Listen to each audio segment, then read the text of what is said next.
There were 14 people in the crisis meeting. They were, by any reasonable measure, the right 14 people. The company's chief operating officer who had called the meeting, the head of engineering, the head of product, the head of customer success, 2 senior vice presidents whose domains touched the problem, 3 directors, 2 external consultants who specialized in the category of failure that was currently occurring, 1 attorney, because by this point the attorney needed to be in the room. And at the back of the room, at the end of the table where the chairs ran out and someone had brought in one from the hallway, a man named Jerome Washington. Jerome was 47 years old and had been a systems integration specialist at Veritek for 11 years. His title was Senior Technical Specialist, which was a title that had not been updated in 9 years and which described, at its time of creation, a role that was primarily operational, maintaining and monitoring the integrations between Veritek's customer-facing platform and the various third-party systems it connected to. It described this less accurately than it once had. He had been invited to the meeting because someone, the head of engineering, who had been at the company for 8 months, had asked his assistant to get the person who knew the integration layer best. The assistant had asked around, and 3 people had said Jerome's name, so Jerome's name had gone on the calendar invitation. Jerome had arrived 5 minutes early. He had taken the extra chair at the end of the table. He had a legal pad and a pen. He did not have a laptop because his role did not typically require presentations. No one had introduced him when the meeting began. The crisis was a platform integration failure of the kind that becomes existential with sufficient speed.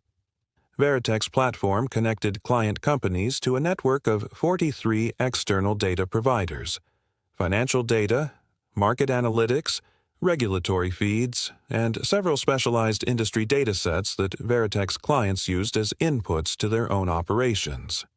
The platform had been running this network for 6 years, and for 6 years it had run well enough that the integrations had become invisible.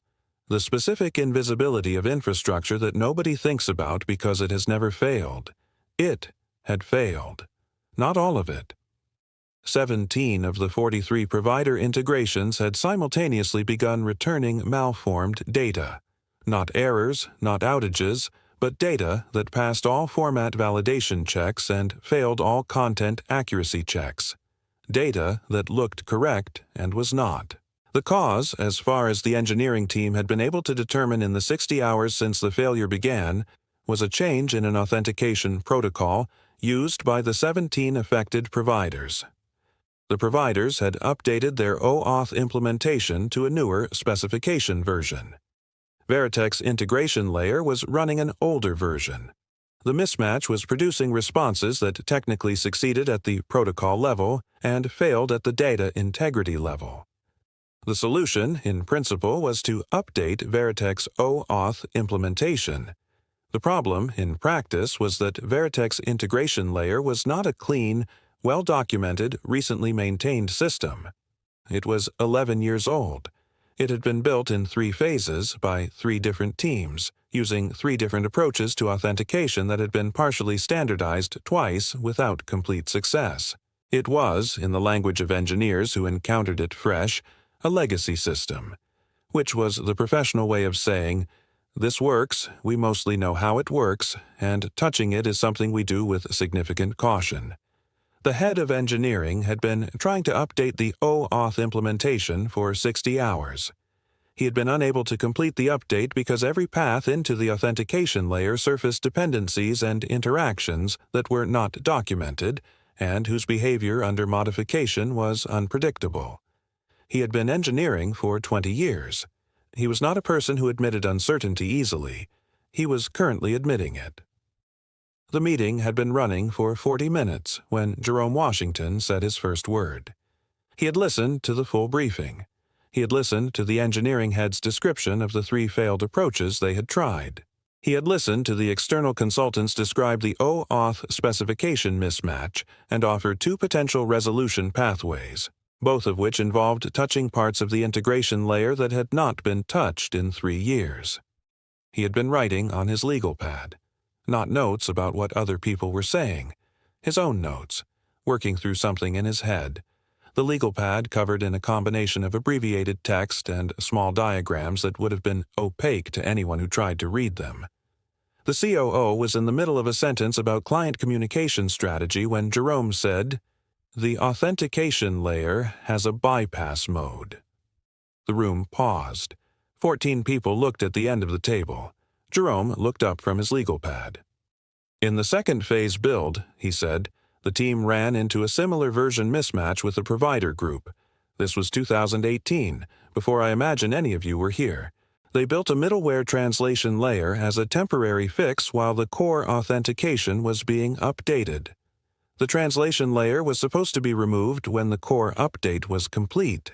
It was not removed. It is still in the system. It handles protocol translation between version mismatches." He paused. "If the current affected providers are on the same specification version as the 2018 group, the existing translation layer should handle the mismatch without any modification to the core authentication." The room was quiet. "Where is this translation layer?" the head of engineering said. Jerome told him. Module name, file path, the specific location in a system that the engineering head had been examining for 60 hours. "I was not aware of that module," the engineering head said. "It is not in the current documentation," Jerome said. "The 2018 team documented it separately. The documentation is in the legacy archive under the original project name. The integration was called Project Meridian internally. It has not come up in any search because no one has searched for Project Meridian in at least 6 years. Tell us in the comments where in the world you are listening to this story from. And if HeartLine Stories has ever moved you or surprised you, please like, subscribe, and share this channel. Every subscriber tells us to keep these stories coming. Now, back to Jerome, and to the room that was about to discover what 11 years of quiet attention actually produces. The engineering head left the room immediately and came back in 22 minutes. In those 22 minutes, he had located the Project Meridian documentation, found the translation layer, reviewed its architecture, confirmed that the specification version it handled matched the version the currently affected providers had updated to, and run a test against one of the 17 failing integrations. The test had passed. He walked back into the room and stood at the head of the table and said, "It works." No one said anything for a moment. Then the COO said, "How long to deploy across all 17 integrations?"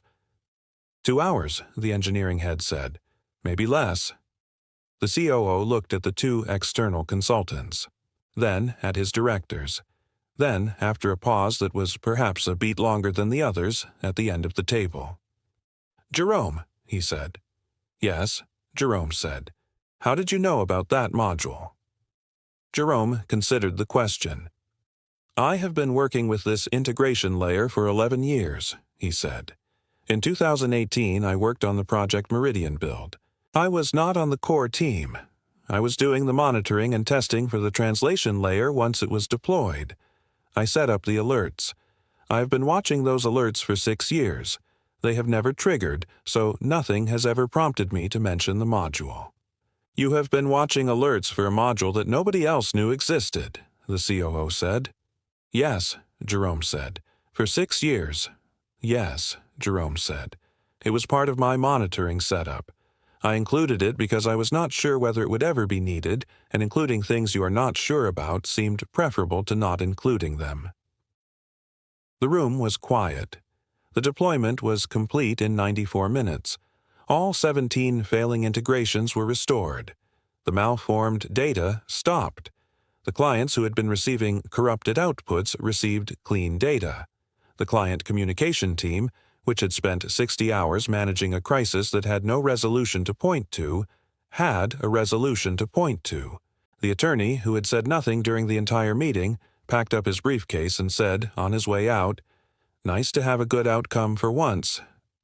Jerome drove home in his truck. He stopped at a grocery store he had been going to for 9 years. He bought the things he usually bought. He drove to the house he had owned for 11 years, in a neighborhood he had lived in since his daughter was born. His daughter, Kezia, was 18 and finishing her senior year of high school. She was also, and this was something Jerome had been quietly proud of for 2 years, an exceptionally good programmer. She was at the kitchen table when he came in, working on a coding project for a class, and she looked up when he walked in and said, "How was work?" Jerome thought about 47 years old and a chair brought in from the hallway. About 11 years and a legal pad and a monitoring alert he had set up in 2018 and watched for 6 years without ever having a reason to mention. "Interesting," he said. "Good interesting or bad interesting?" "Good," he said. "Eventually." He put the groceries away. He made dinner. He sat at the table across from Kezia, and they ate together the way they ate together most evenings, talking about her project and his day and the college she was going to in the fall, and the question of whether she should take the programming track or the systems track, which was a question she had been asking him for 3 months and to which he had been offering the same answer for 3 months. "Both," he said. "You need to understand the systems to build the things, and you need to build the things to understand the systems. One without the other is a partial education." Kezia made the face she made when he repeated himself. "You always say that." "Because it is always true," Jerome said. She went back to her project. Jerome cleared the plates. He thought about a module in a legacy system that had been sitting undisturbed for 6 years, doing nothing visibly useful, waiting with the patient irrelevance of the things that matter most until the exact moment they matter. He thought about monitoring alerts he had set in 2018 and checked every morning for 6 years out of a habit of attention that had become simply how he worked, the way the best habits become simply how you work rather than something you remember to do. He thought about a room of 14 people and a chair brought in from the hallway and the 40 minutes he had spent listening before he said his first word. He had known for most of those 40 minutes. He had been making sure he was right before he spoke. He dried the dishes. He went to sit with Kezia while she finished her project. Outside, Denver did what Denver did. Moved through its evening, indifferent and luminous and entirely unconcerned with what had happened in one conference room that afternoon. Jerome was not entirely unconcerned, but he had been doing this work for 11 years, and he had developed, in those 11 years, the specific equanimity of someone who understands that the value of a thing does not require it to be seen in order to be real. The translation layer had been real for 6 years. The monitoring alerts had been real for 6 years. His attention had been real for 6 years. It had been enough. If this story moved you, if it reminded you that the most important things in any system are often the things nobody has had reason to mention yet, please share it with someone who needs to hear it today. And if you have a story of your own, write to us at heartlinestories4d@gmail.com. Every heart has a story worth telling. This is HeartLine Stories, where yours matters.